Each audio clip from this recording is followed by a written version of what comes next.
US സന്ദർശനത്തിലെ നേട്ടങ്ങൾ ജനം ടിവിയോട് വിശദീകരിച്ച തിരുവനന്തപുരം മേയർ വി രാജേഷ്. രാവിലെ തിരുവനന്തപുരത്ത് തിരിച്ചെത്തിയ മേയർ ജനം ടിവി ചീഫ് എഡിറ്റർ പ്രദീപ് പിള്ളയ്ക്ക് നൽകിയ അഭിമുഖത്തിലാണ് US സന്ദർശനത്തിന്റെ നേട്ടങ്ങൾ വിശദീകരിച്ചത്. തെരുവുനായ പരിപാലനവും മാലിന്യ നിർമ്മാർജ്ജന പദ്ധതികളും വിശദമായി മനസ്സിലാക്കി. നികുതി പിരിവിന് AI സാങ്കേതികവിദ്യ ഉപയോഗിക്കുന്നത് പരിശോധിക്കും.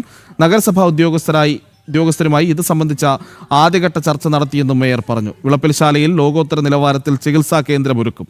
മുഖ്യമന്ത്രിയുമായി അടുത്ത ദിവസം ചർച്ച നടത്തുമെന്നും മേയർ പറഞ്ഞു.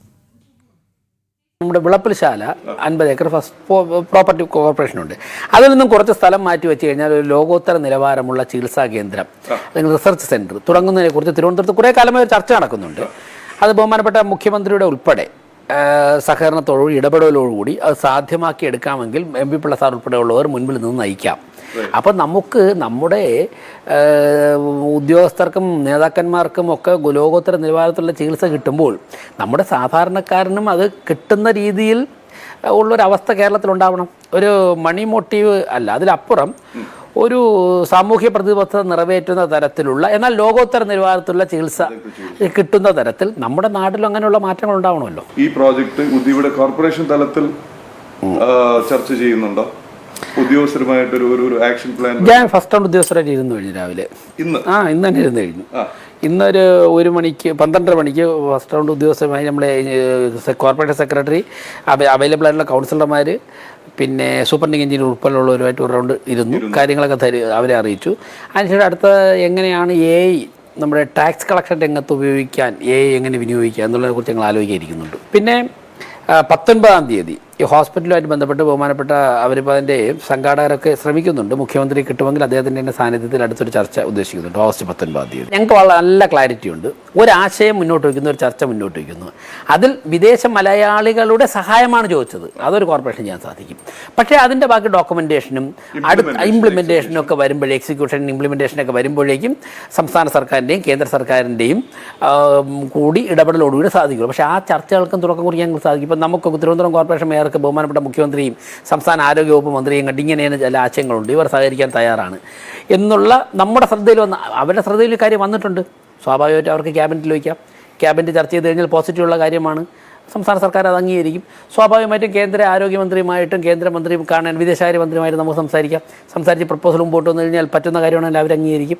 ആ രീതിയിൽ ഒരു വലിയൊരു പരിശ്രമം നടത്തി ഈ കാര്യങ്ങൾ ചെയ്തെടുക്കാവുന്നതാണ്. പിന്നെ ഡൽഹിയിൽ നിന്ന് തിരുവനന്തപുരം കോർപ്പറേഷന് കിട്ടേണ്ട കാര്യങ്ങളൊക്കെ കിട്ടുന്നുണ്ട്. ഡൽഹിയിൽ നിന്ന് കിട്ടേണ്ട സഹായങ്ങൾ അതല്ലെന്നുണ്ടെങ്കിൽ പദ്ധതികൾ ഒക്കെ അതിന്റെ വഴിക്ക് തന്നെ വരുന്നുണ്ട്. ആ ഒരു കോൺഫിഡൻസിലാണല്ലോ ഞങ്ങൾ ഇതൊക്കെ ചെയ്തത്. ബഹുമാനപ്പെട്ട പ്രധാനമന്ത്രിയിൽ നിന്നും കേന്ദ്ര ഗവൺമെന്റിൽ നിന്നും ലഭിച്ച നിർദ്ദേശത്തിൻ്റെയും സഹായത്തിൻ്റെ അടിസ്ഥാനത്തിൽ, ആത്മവിശ്വാസത്തിൻ്റെ അടിസ്ഥാനത്തിൽ ഞങ്ങൾ എല്ലാ പ്രവർത്തികളും ചെയ്യുന്നത്. തിരുവനന്തപുരത്ത് നിന്ന് വിനീഷ് ചേരുന്നുണ്ട്. വിനീഷ്, പ്രതീക്ഷ നൽകുന്ന വാക്കുകളാണ്, വിശദാംശങ്ങൾ. തീർച്ചയായിട്ടും വലിയ പ്രതീക്ഷ തന്നെയാണ് മേയറുടെ വാക്കുകളിൽ നമുക്കിന്ന് കാണാൻ സാധിച്ചത്. കാരണം US സന്ദർശനത്തിന് ശേഷം തിരിച്ചെത്തിയ മേയർ മാധ്യമങ്ങളോട്, പ്രത്യേകിച്ച് ജനം ടിവിയോട് പ്രതികരിക്കുന്നതിനിടയിലാണ് ഇത്തരത്തിലുള്ള ഒരു പ്രതികരണം നടത്തിയിരിക്കുന്നത്. US നിരവധി ഡോക്ടർമാർ, അവരുടെ പ്രവർത്തനങ്ങൾ അതൊക്കെ തന്നെ രാജ്യത്ത് പ്രയോജനപ്രദമാകുന്ന തരത്തിൽ, തിരുവനന്തപുരം നഗരസഭയ്ക്ക് പ്രയോജനപ്രദമാകുന്ന തരത്തിലൊക്കെ ഉപയോഗിക്കുക. ഒപ്പം തന്നെ വേസ്റ്റ് മാനേജ്മെന്റ് സിസ്റ്റം, നഗരവികസനം എന്നീ വിഷയങ്ങളൊക്കെ ഊന്നൽ നൽകിക്കൊണ്ടുള്ള ഒരു പ്രവർത്തനം, അത്തരത്തിലുള്ള കാഴ്ചകളായിരുന്നു കാണാൻ സാധിച്ചത്. അതിന്റെ ഒരു പഠനവും ഒപ്പം തന്നെ ഏറ്റവും എക്സ്പെർട്ട് ആയിട്ടുള്ള ആളുകളുടെ ഒരു വിശദീകരണവുമായിരുന്നു തനിക്ക് മുന്നിൽ ഉണ്ടായത്. ഒപ്പം തന്നെ തെരുവുനായ ശല്യം എങ്ങനെ അതിന് പരിഹാരം കാണുന്നത് മറ്റു രാജ്യങ്ങളിൽ, അതുമായി ബന്ധപ്പെട്ടും കേരളത്തിന്റെ ഒരു സാഹചര്യത്തിൽ അതിനെ എങ്ങനെ പരിഹാരം കാണാം എന്നത് സംബന്ധിച്ചും അവർ തെരുവുനായകളെ സംരക്ഷിക്കുന്നത് സംബന്ധിച്ചുള്ള കൃത്യമായ വിവരങ്ങൾ, ഇതൊക്കെ ഈ ഒരു സന്ദർശനത്തിലൂടെ പഠിക്കാനും ഇനി കേരളത്തിൽ ഇത്തരത്തിൽ അത് നമുക്ക് പ്രയോജനപ്രദമാകുന്ന തരത്തിൽ, പ്രത്യേകിച്ച് കേരളത്തിന്റെ സാഹചര്യത്തിൽ പ്രയോജനപ്രദമാകുന്ന തരത്തിൽ ഏതൊക്കെ തരത്തിൽ ഉപയോഗിക്കാം എന്നത് സംബന്ധിച്ചുള്ള പുതിയ പ്രോജക്റ്റുകൾ, അതൊക്കെയാണ് ഈ ഒരു സന്ദർശനത്തിന്റെ ഭാഗമായി തനിക്ക് പഠിക്കാൻ സാധിച്ചതെന്നാണ് മേയർ വ്യക്തമാക്കിയത്. അതിന്റെ പ്രവർത്തനങ്ങൾക്ക് തുടക്കം കുറിച്ചിട്ടുണ്ട്. ഒപ്പം തന്നെ മറ്റു വികസന പദ്ധതികൾക്കായിട്ടുള്ള മറ്റു രാജ്യങ്ങളിലെ നഗരങ്ങൾ ഏത് തരത്തിലാണോ വികസിക്കുന്നത് അതിന് സമാനമായ വികസന പദ്ധതികൾ കേരളത്തിലും പ്രത്യേകിച്ച് തിരുവനന്തപുരം നഗരസഭയിലും എത്തിക്കാനുള്ള ശ്രമമാണ്. അതിന്റെ ആദ്യ പടി എന്ന ചർച്ചകളാണ് ഇപ്പോൾ നടന്നതെന്നാണ് മേയർ വി രാജേഷ് വ്യക്തമാക്കുന്നത്.